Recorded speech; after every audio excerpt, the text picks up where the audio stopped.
बिहार में लगभग 4,000 शिक्षक फर्जी पाए गए हैं। जांच के दौरान 80% शिक्षकों का सीटीईटी में निर्धारित अंक से कम नंबर है, यानी सीटीईटी में 60% से कम नंबर है, जबकि 20% शिक्षकों ने दिव्यांग, जाति, निवास, खेल सहित अन्य जो प्रमाण पत्र होते हैं वो फर्जी बनाए हैं।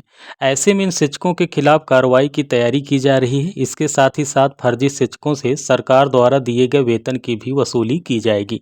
बिहार में लगभग 24,000 ऐसे शिक्षकों की नौकरी पर खतरा है। पहली जांच में उनके एक से अधिक प्रमाण पत्र फर्जी पाए गए हैं। अब दूसरी बार फिर से जांच होगी। इस दौरान भी यदि प्रमाण पत्र के बारे में कोई रिकॉर्ड नहीं मिलता है तो उनको बर्खास्त करने के बाद कानूनी कार्रवाई की जाएगी।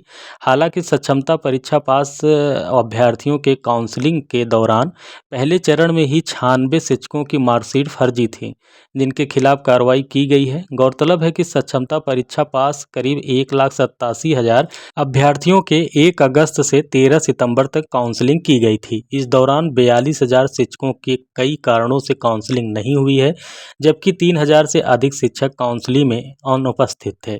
42,000 में से 10,000 से अधिक शिक्षकों का बायोमेट्रिक सत्यापन नहीं हो सका है। हालांकि जिन अभ्यर्थियों की काउंसलिंग नहीं हुई है उनको छठ के बाद फिर से मौका दिया जाएगा। बात कर लेते हैं दूसरी खबर की।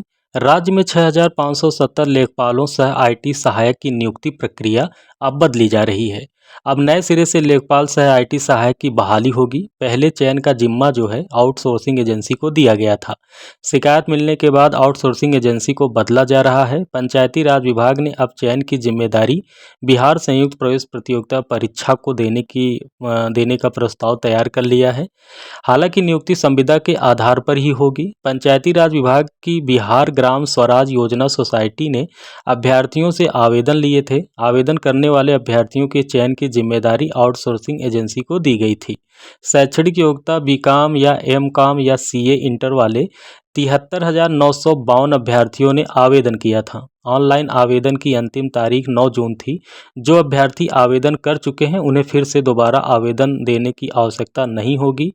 योग्य वैसे अभ्यर्थियों को भी आवेदन का मौका देने की तैयारी है जो पहले आवेदन नहीं कर सके थे। 6,570 पदों में पुरुषों के लिए 4,270 पद हैं, जबकि महिला अभ्यर्थियों के लिए 2,300 पद हैं। अभी राज्य में लगभग 1,600 लेखपाल सह आईटी सहायक हैं। अब बात कर लेते हैं तीसरे खबर की। शिक्षा विभाग के जो अपर मुख्य सचिव हैं डॉक्टर एस सिद्धार्थ ने उन्होंने कहा कि उत्क्रमिक विद्यालयों में 6200 लेखकों के पद सृजित किए गए हैं। इन पदों पर शीघ्र बहाली की जाएगी। विभाग ने इसकी प्रक्रिया शुरू भी कर दी है। शिक्षा की बात कार्यक्रम में उन्होंने बताया कि अन्य सभी उत्क्रमिक विद्यालयों में भी लिपिकों की नियुक्ति पर विचार हो रहा है। सरकार का लक्ष्य यह है कि विद्यालयों में कम से कम एक लिपिक की नियुक्ति की जाए। डॉक्टर सिद्धार्थ ने कहा कि विभाग की भविष्य की योजना तो यह है कि सभी मध्य व उच्च विद्यालयों में लिपिकों की नियुक्ति की जाए, ताकि प्रधानाध्यापक और शिक्षक सिर्फ अध्ययन अध्यापन का कार्य ही करें, अन्य कार्यों के लिए एक लिपिक हो। गौरतलब हो कि सरकारी विद्यालयों में अरसे से लिपिकों की बहाली नहीं हुई है। इसके कारण शिक्षकों को ही अध्यापन के साथ साथ लिपिक के कार्यों की दोहरी जिम्मेदारी भी निभानी पड़ रही है। लगातार इस प्रकार की अपडेट के लिए चैनल पर बने रहें। चैनल को सब्सक्राइब करना ना भूलें। धन्यवाद।